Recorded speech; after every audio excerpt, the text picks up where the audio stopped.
Hello everyone, welcome to my channel career information.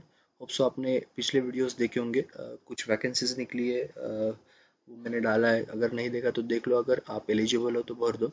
आज जो notification निकला है वो IBPS RRB, जो रूरल रिक्रूटमेंट बैंक्स जो होते हैं हर स्टेट में, ग्रामीण बैंक्स, उनके लिए ये पोस्ट निकलते हैं। 4 पोस्ट होते हैं ये रिक्रूटमेंट में। एक होता है आपका ऑफिस असिस्टेंट, स्केल 1, स्केल 2 और स्केल 3। ये चारों के लिए ये निकलता है। इसमें से आपको जो स्केल 1 है और ऑफिस असिस्टेंट है, उसके लिए आपको एक्सपीरियंस की ज़रूरत नहीं है। तो ग्रेजुएशन है तो आप बिंदास भर सकते हो और दोनों पोस्ट पे अप्लाई कर सकते हो। स्केल 2 और स्केल 3 के लिए आपको बैंकिंग सेक्टर का एक्सपीरियंस चाहिए, वो भी मैं आपको बताऊंगा कितने साल का चाहिए। अ, और एक चीज़, स्केल 1 और जो ऑफिस असिस्टेंट है उनके लिए आपको प्रीलियम, उसके बाद आपको मेंस देना पड़ता है। स्केल 2 और स्केल 3 के लिए आपको डायरेक्टली आपका मेंस होता है और उसके बाद इंटरव्यूज होते हैं। और एक चीज़, ऑफिस असिस्टेंट के लिए सिर्फ प्री और मेन होता है, उसके बाद में मेरिट लिस्ट लगती है, कोई इंटरव्यू नहीं होता है, डॉक्यूमेंट वेरिफिकेशन और बाकी प्रोसीजर्स होती है। ओके। तो अभी मैं, और ये सिलेक्शन जो है स्टेट वाइज होता है, सॉरी। और स्टेट वाइज मतलब ऐसा है कि पूरे भारत में जहाँ जहाँ मतलब स्टेट वाइज जगह निकलती है, वहाँ पे आप भर सकते हो। अगर आप महाराष्ट्र से हो तो जैसे आप महाराष्ट्र से भर सकते हो, अगर कोई यूपी का है तो यूपी से, मतलब इस हिसाब से आप हर स्टेट के लिए भर सकते हो। हर एक स्टेट का कट ऑफ अलग होता है, इसलिए मैं ये बता रहा हूँ। बहुत से लोगों को ये पता है, बहुत से लोगों को नहीं पता होगा, तो ये चीज़ याद रखो। ओके। तो एक क्विक रिव्यू लेते हैं। ओके।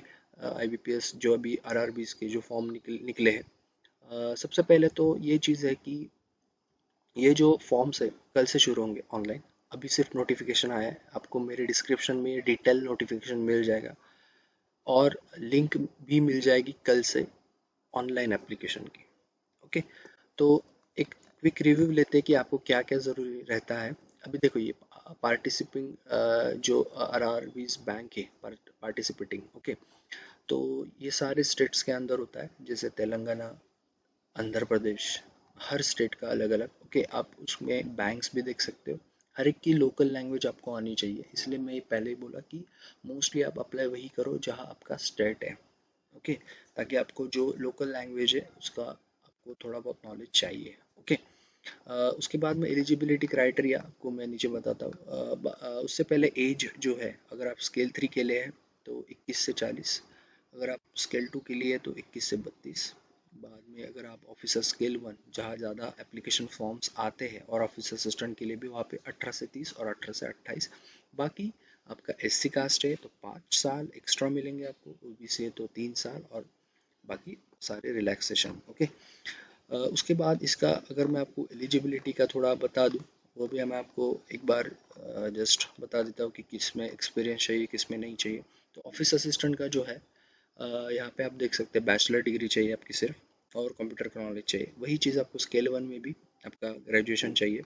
लेकिन स्केल 2 में अगर आप जाओगे तो आपको 2 साल का एक्सपीरियंस चाहिए as a officer in a bank और अ फाइनेंशियल इंस्टीट्यूशन।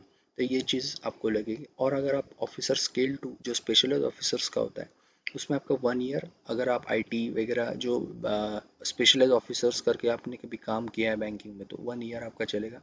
इवन आप चार्टर्ड अकाउंट का एक्सपीरियंस होगा आपका, वो भी चलेगा। स्केल 3 के लिए 5 साल का चाहिए। ओके। इसमें आपका मार्केटिंग ऑफिसर भी चलेगा, स्केल 2 में एग्रीकल्चरल ऑफिसर भी चलेगा। ये सारे स्पेशलाइज ऑफिसर्स के अंडर आते हैं, इसलिए वो लोग एलिजिबल है एक एक साल के एक्सपीरियंस के हिसाब से। अगर आपका एग्रीकल्चर है तो 2 साल का एक्सपीरियंस। उसके बाद में बाकी चीज़ें, अगर आप अप्लाई कर रहे हो स्केल 1 और ऑफिस असिस्टेंट के लिए, तो आपका होता है प्रीलिमिनरी एग्जामिनेशन।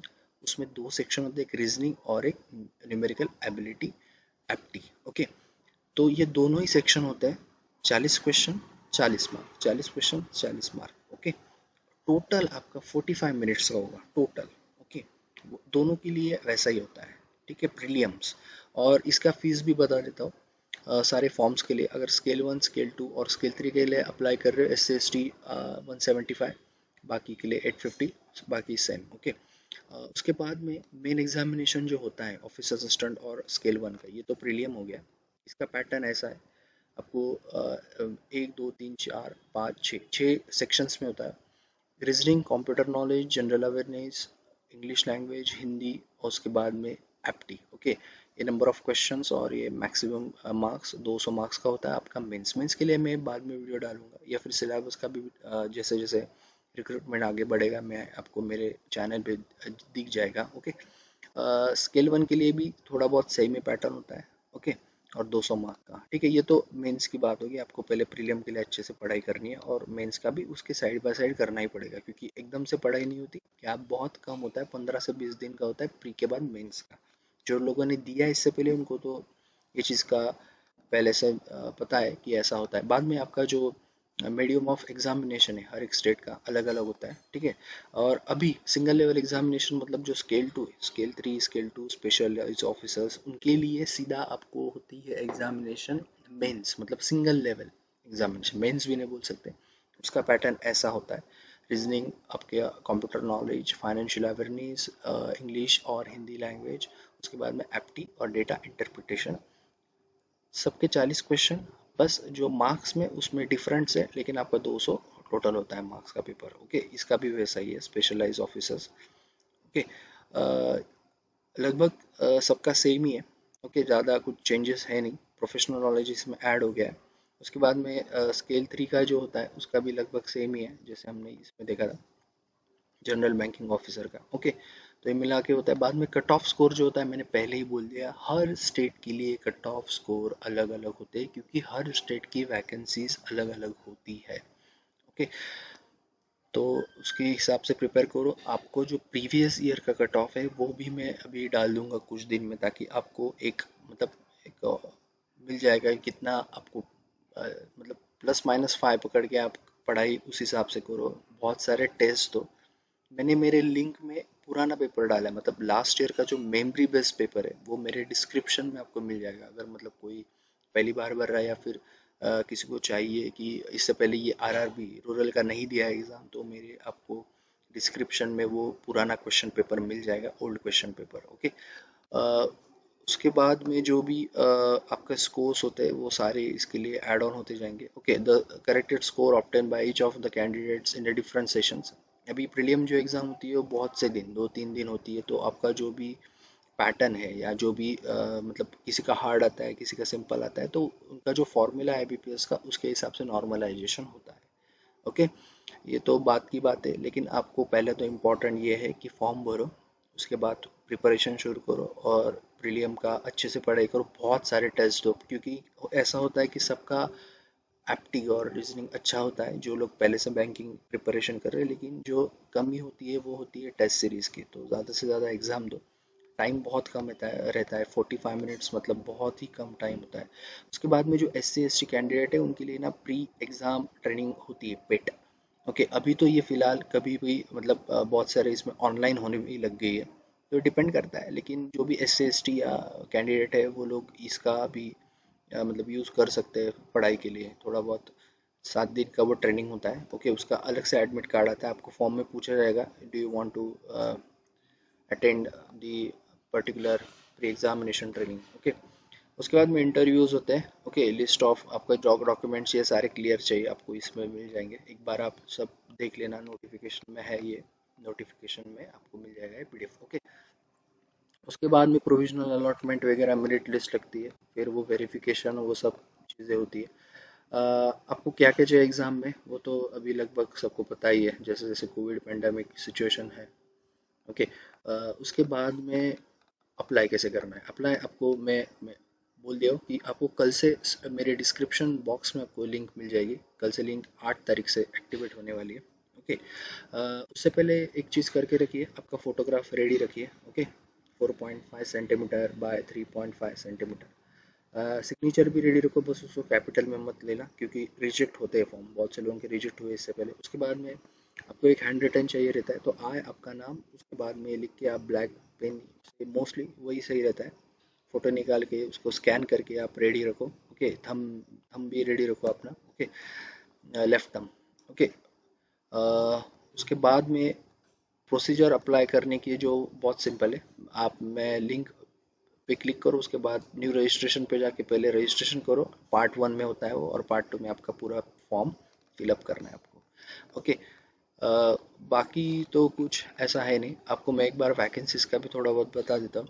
और एक चीज़ मैं आपको जस्ट याद दिलाता हूँ कि इसकी आईबीपीएस का आप क्लर्क का देखो, आरआरबीज का देखो, पीओ का देखो, एसओ का देखो, जो भी नोटिफिकेशन निकलते हैं जब तक आपका आखिरी रिक्रूटमेंट लिस्ट नहीं लगता है उनकी वैकेंसीज फिक्स नहीं होती है, मतलब बढ़ जाती है। मेरा ये कहना है, निगेटिव नहीं है, पॉजिटिव बता रहा हूँ, क्योंकि बहुत बार ऐसा हुआ है कि 5-5 हज़ार से वैकेंसीज बढ़ी है, तो 5 से 10 हज़ार तक भी वैकेंसीज बढ़ी है। तो अभी जो नोटिफिकेशन में जो भी वैकेंसीज होगी उसके ऊपर मत ना जाना, क्योंकि उनका फिक्स पैटर्न होता है, प्रीलियम के बाद उतने बच्चे लेते ही है वो मोस्टली, क्योंकि उनको उतना प्रोबेबिलिटी रहता ही है कि आपका वैकेंसीज बढ़ने ही वाला है। ओके, उसके बाद में जो इम्पोर्टेंट डेट्स है इनकी डेट्स क्लियर होती है दोस्तों, ठीक है। ऑनलाइन रजिस्ट्रेशन में बोल दिया हो कि कल से है, ओके, उन्होंने पहले से ही बता दिया है, 8 6 से 8 20 दिन आपको फॉर्म भर सकते हैं, 21 दिन। उसके बाद में फीस वगैरह और प्री एग्ज़ाम ट्रेनिंग जो मैं पहले बोला था एस सी एस टी वालों के लिए होता है, वो 9-7 मतलब से होगा 2021 से, ओके, वो 6-7 दिन का होता है, ओके। तो सॉरी 19 से होगा, 9 को आपका कॉल लेटर आ जाएगा, उसका भी कॉल लेटर होता है प्री एग्ज़ाम ट्रेनिंग का, 7 दिन तक वो होता है। अब ये चीज़ है कि कोविड की सिचुएशन कैसी उस पे होगा। उसके बाद में आपका जो मेन जो प्रीलियम एग्ज़ाम है, ओके, उसके कॉल लेटर आपको जुलाई अगस्त के मतलब जुलाई एंडिंग में आ जाएगा।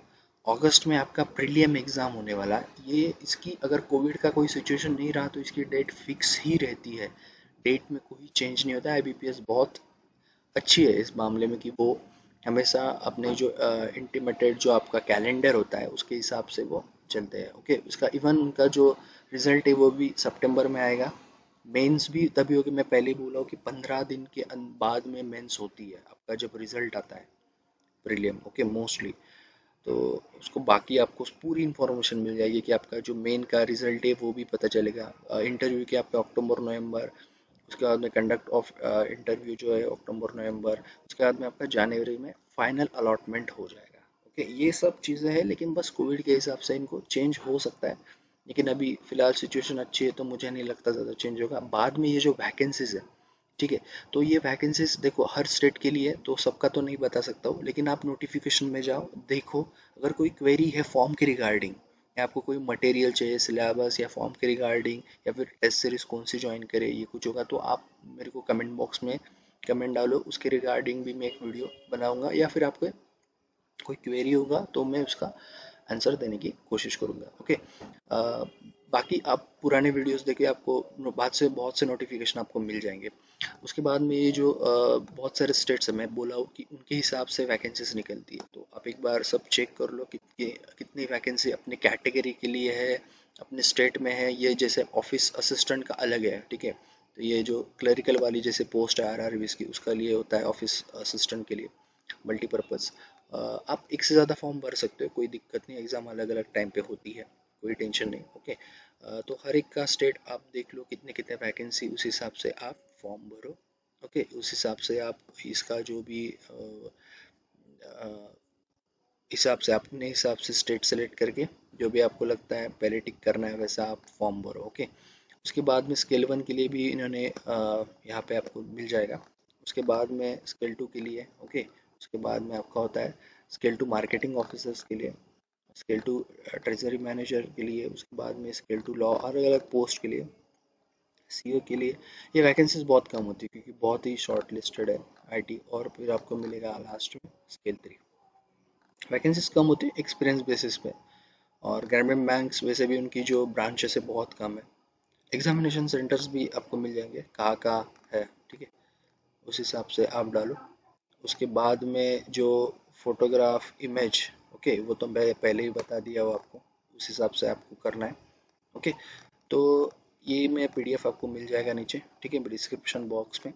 तो इसको जल्दी जल्दी आप बाकी रेडी करके रखो फोटो वगैरह कल, ताकि आपको फॉर्म भरने के लिए मतलब तुरंत भर दो जैसे ही फास्ट होते जाए, क्योंकि आखिरी आखिरी में ऐसा होता है कि फिर टाइम नहीं मिलता भरने में, या फिर कुछ साइट का इशू, वैसे आईबीपीएस का होता नहीं है, लेकिन तो भी जल्दी से जल्दी फॉर्म भर दो। बाकी कोई क्वेरीज होंगे तो आपको आप पूछ सकते हो बिंदास, ओके।